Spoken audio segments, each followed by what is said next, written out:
What's the question?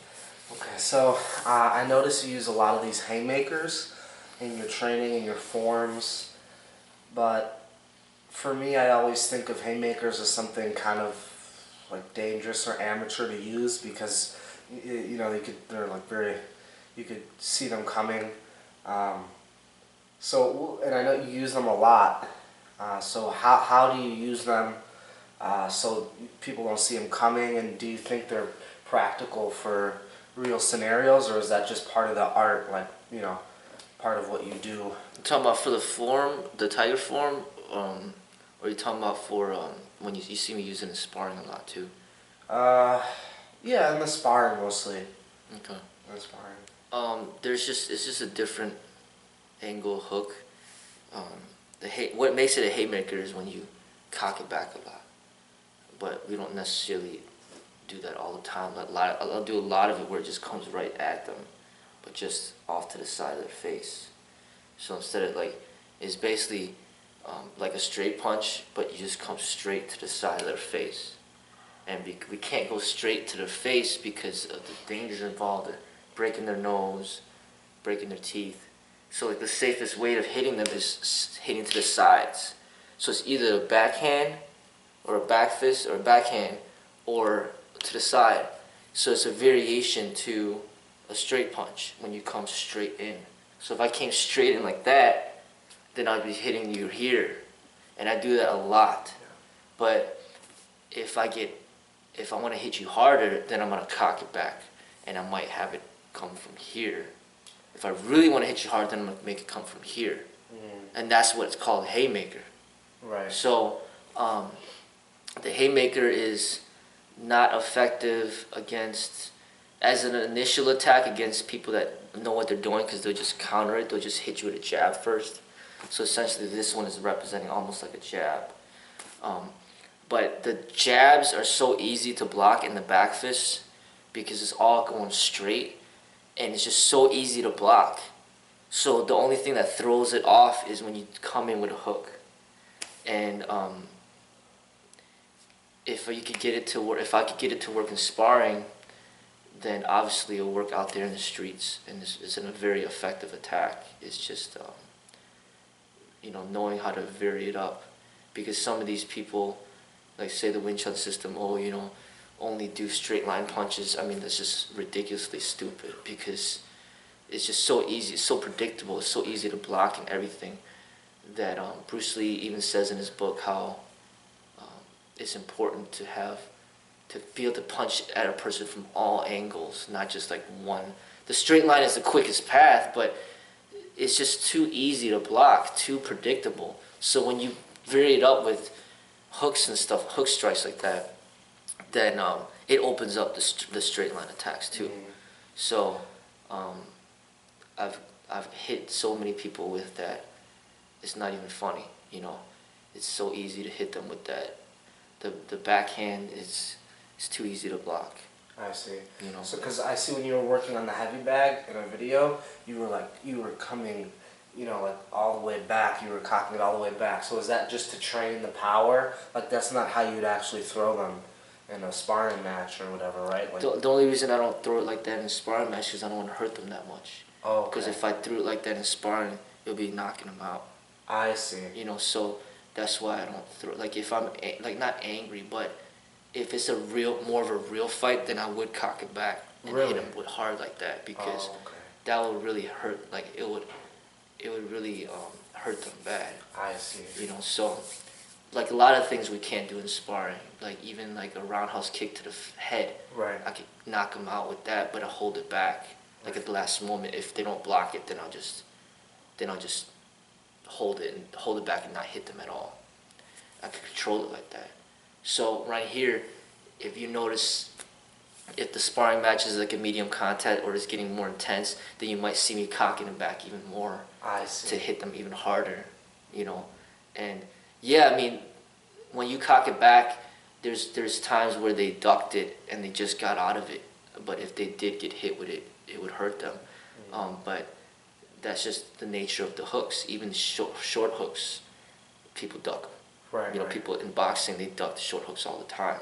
So the haymaker it's just the most powerful hook that you could throw because it's winded all the way back. You can't if you say that the haymaker is ineffective, then it's pretty much almost saying that all hooks are ineffective, which is completely untrue. It's just a different, it's a power, the most powerful hook that you could throw is the haymaker. So when I'm working in the heavy bag is designed to take maximum power. So heavy bags are best to work haymakers. They're best to work like the most powerful punches that you could deliver. Right. And for like cross punches, like very powerful cross punches, powerful haymakers, and it's designed for like roundhouse kicks.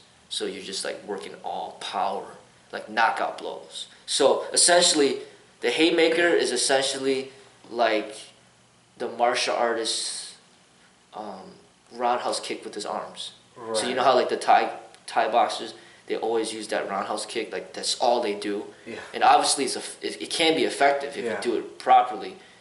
The haymaker is that for the arms. You know, so chole foot is known for that. Like that's all that's their bread and butter. So that is a very powerful technique. And if people could prove that the roundhouse is extremely powerful, then the arms are even faster than the leg. So it's coming at a faster rate of speed than the leg is coming at you. And it's easier to get your head because the leg, it takes time to get the leg from the ground all the way up to your head. Right. So it's already there, it's faster, and it's very strong. It's a very powerful technique that can't really be demonstrated in safe sparring because it's not safe anymore. Because you literally knock somebody out with that attack. But if they have helmets on or you got gear on, then.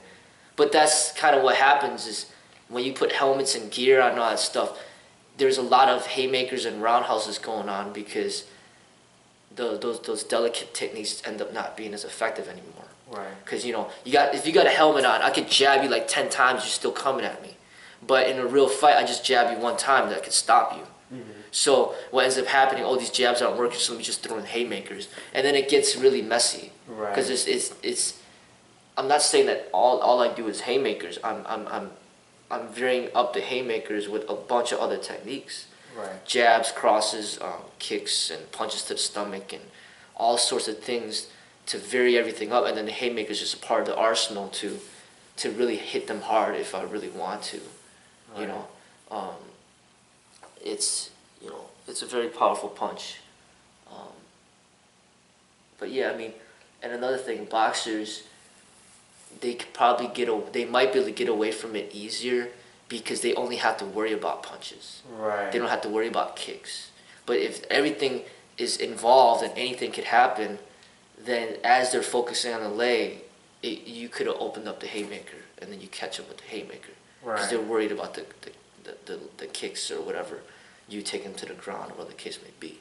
So the whole thing about the safe sparring is if you could prove to yourself that something works, then nobody could say anything otherwise because you've experienced it. Right. So if it didn't work, I wouldn't use it, But things that I don't really use often at all, that other people get to work sometimes, are like maybe a spinning back fist. Mm-hmm. Like I don't use that often. And like a spin kick, I don't use that too often. Backside kicks, I don't use that often. But clearly there's other people that have gotten it to work. So it can work. But a haymaker is clearly a lot more effective than those techniques. Right. It's simpler to implement. You're in control. You don't have to lose your balance. So it's not used. It's not used as often as a jab, but it doesn't mean that it's not effective. It's very effective. Mm. And there's variations. Like I said, just a variation, like doing it shorter. Right. Just a shorter punch. And even the boxers, when they tilt in like this and they go like boom, that's pretty much more of a powerful hook. Mm-hmm. And that tilt is getting that extra power. It's the same thing. It's not too different than bringing your arm back and getting more power on top of that. Right. So it's just that tilt that gets their power. And then Mike Tyson does that a lot, but then people might be able to duck that. But if they got hit with that, they'd be done. Right. So that in a way is a variation of a hook that is getting closer to the haymaker. So you come over here, boom. Haymaker is just basically coming here and cocking it all the way back and striking on top of that. You understand? I see. So just like shifting your weight and boom. That shift gives you more power, but it takes a little more time, and then more of a chance for them to get away from it, rather than just popping it up. It's more speed, and then so like for example, like the jab is quick, the cross is almost like a variation to the jab. It's slower, but it's very powerful. And just because it's slower, you can't say, oh, that those aren't effective. I mean, those are extremely effective. You just have to know when to throw it. So the haymaker, it's slower, doesn't mean it's not effective, Right. So you should always have not just the speed training, but also the ability to have the maximum power that you could throw in one strike. Right. So if say somebody's like, hey, hypothetically, punch me one time as hard as you possibly can. Like, why would you just jab them? You would just throw the hardest punch you possibly can, and the haymaker is one of them. Like throw one of those punches. So there could be a situation when you're fighting somebody and you got him dazed up and his eyes are closed, his head's turned, and that's where the haymaker come in, just finish him off. Right. Okay. So that's like the power strike with the hands. Yeah, basically. One of the most powerful, pretty much the roundhouse kick for the arms, for the hands. So Thai boxers, for example, have shown how powerful those kicks can be, but people don't really do the haymakers properly to show the destructiveness of the haymaker, because a lot of these sports, they have gloves on. It changes the dynamics of the attack, but I mean, if you watch enough boxing, you'll see a bunch of people knocking people out with haymakers and hooks and all that shit. Right.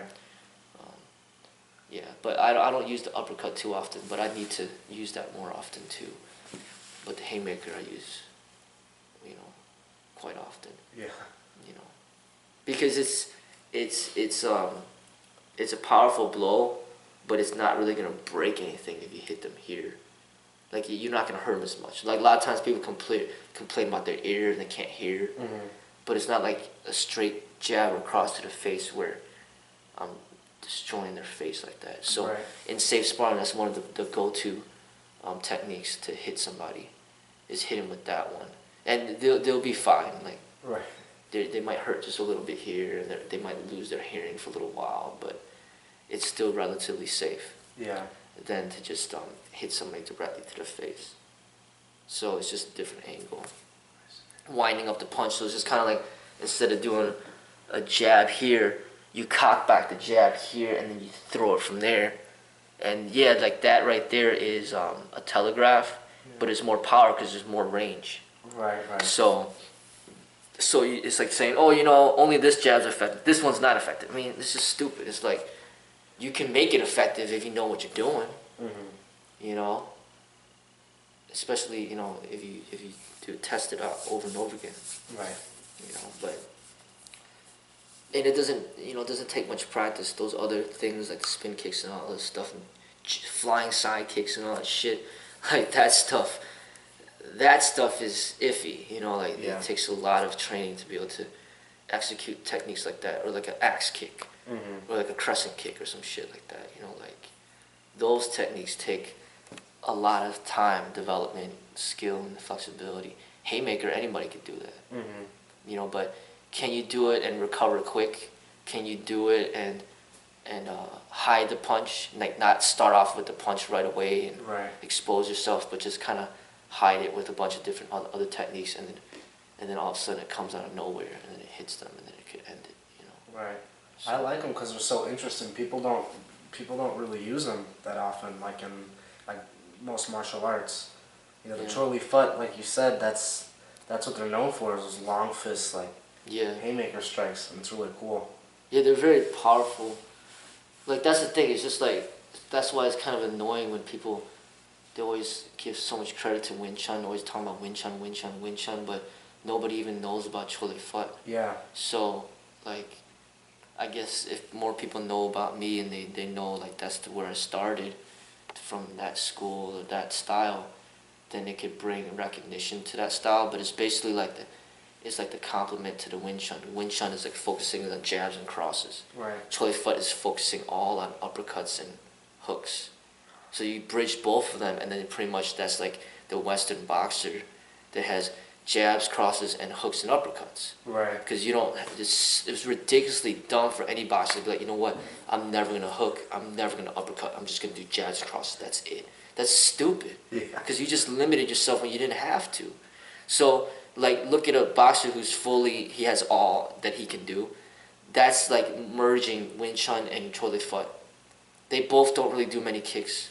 Yeah. Wing Chun just does a few front kicks and all that shit, but merging Wing Chun and Chole Foot and then Taekwondo kicks and Muay Thai elbows and knees, it's just stupid how everything's so set into compartments. Mm-hmm. You're supposed to, but it's essentially all supposed to be taught as one, like what I'm doing, what Bruce Lee was doing. But now you got, oh, I want to learn elbows and knees. Okay, go to that Muay Thai school. Oh, I want to learn kicks. Okay, go to that Taekwondo school. Oh, I want to learn hooks and uppercuts. Okay, go to the Chole Foot school. I want to learn jabs and crosses. Okay, go to that Wing Chun school. Oh, I want to learn how to throw people. Okay, go to that Judo school. Oh, I want to learn how to ground fight, like, you know, break arms on the ground. Okay, go to the Brazilian school. It's just stupid, right? Yeah. You know, like everybody's just teaching in compartments, and then they're complaining, saying, oh, you know, this is more effective than that, and you know, this, you know, it's just dumb. Like, I'm things like, learn all of it and don't choose. Just use what you need at the moment. Right. You know, like if a jab will take care of it, then do it. If it cross, then do it. I mean, I would love to end the fight with the jabs and cross, never have to hook. Mm-hmm. But it's not that easy. You got to add different things in there to win the fight. Right. Or to settle the confrontation. You know, so don't limit yourself to any of that stuff. And we all have our favorites and what we like to do. Mm-hmm. Some people, they just love that damn spinning back fist. That's just what they love to do. Shit, that's them. I don't do that often. Well, actually, it's an effective attack. They do that a lot in the Chole Foot too, because that spin adds in even more power to. It's pretty much like it could be a very powerful technique. Right. So everybody has their special moves, you know. Some could be the side kick. Mine is just like that front kick to the ankle. You know, yeah. I keep using that one. I love that one, and you know, straight punch and all that. But everybody has what their favorites are, but it doesn't mean that that's the answer for everybody. Right. You know, it's just what they like to do, and that's what they get to work. You know,